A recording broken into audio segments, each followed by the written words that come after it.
차남의 한국 체류일 수를 보면 올해 같은 경우는 하루도 없고요. 한 달도 채 안 됩니다. 그런데 이런 차남께서 한국에 굳이 부동산 투자를 하십니다.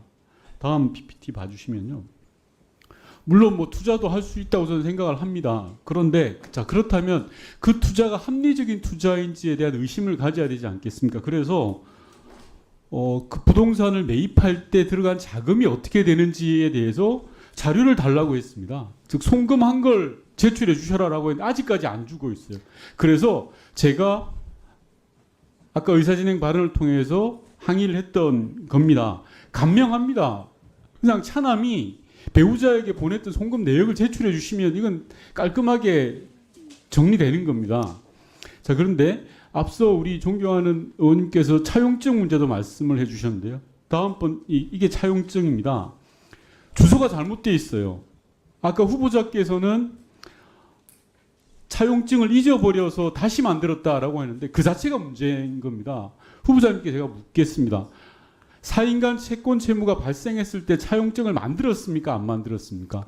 만들었습니다. 그래 만들었기 때문에 제가 질의합니다. 그러면 차용증에서는 기본적으로 상환 기일이라든지 이자라든지 기본 들어가야 될 내용이 있는데 이 차용증에 보시면 그런 게 전혀 없어요. 급하게 만든 거예요, 그냥.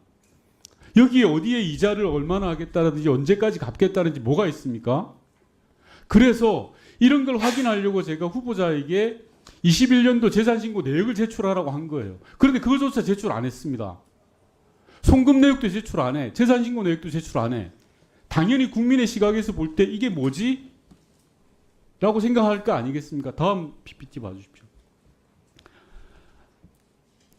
제가 이 부동산 문제를 지적하는 거는요. 차남이 오피스텔을 구입했을 때는 부동산 광풍이 일었습니다. 그리고요. 공직자들은 1가구 2주택에 걸려서 아예 부동산 구입을 못하게 했었던 데예요. 그러다 보니까 합리적 의심으로 차남에게 부동산을 어떻게 주려고 했구나라는 의심을 할 수밖에 없는 겁니다. 다음 질의하겠습니다. 유학 비용에 대해서 물어볼 텐데요. 아까 후보자께서 쌍둥이라고 말씀을 하셨습니다. 두 자제분을 미국의 중학교부터 해서 고등학교, 대학원까지 유학을 보내셨습니다. 그동안 참 고생 많으셨을 것 같습니다. 저는 유학 갔다라는 그 자체를 폄하하거나 왜곡하고 싶지는 않습니다. 그런데 국민의 시각에서 알고 싶은 게 있습니다. 15년 이상을 미국에서 유학을 가고 생활을 했습니다. 그럼 그 비용이 얼마나 들었는지는 알아야 될 거 아닙니까? 그렇지 않습니까? 그래서 유학 경비를 어떻게 조달했는지에 대한 자료 요청을 했습니다. 근데 자료 제출을 안 해주셨어요. 다음 PPT 봐주세요. 후보자가 미국으로 송금한 내용은 딱 2건 나옵니다. 2016년에 2건인데요. 16,500불밖에 안 돼요. 15년간 두 아이를 중학교, 고등학교, 대학원까지 보내려기에는 턱없이 부족한 돈이에요.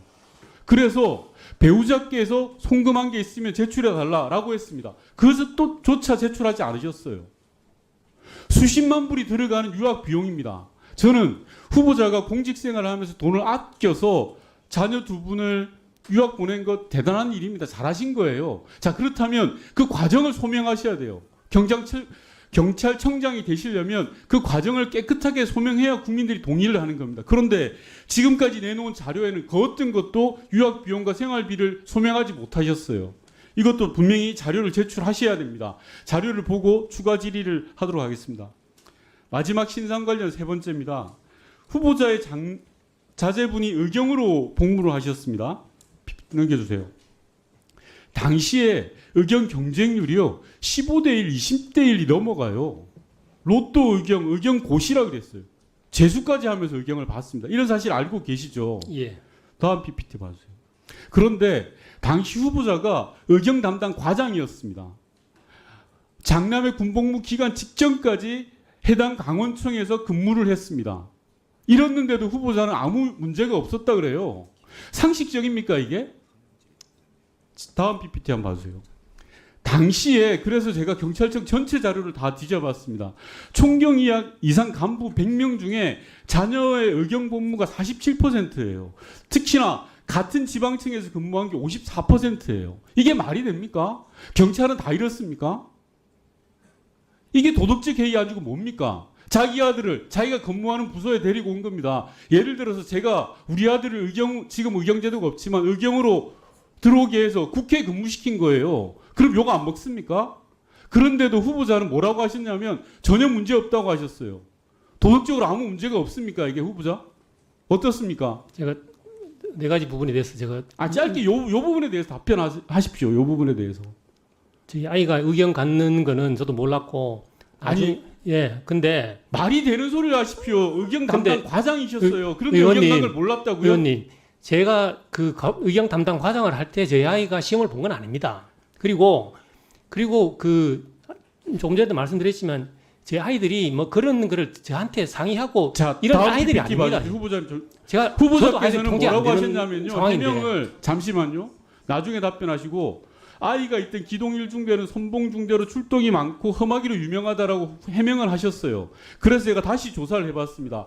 후보자의 자제분은 기동일 중대는 맞는데 본부소대에 있었어요.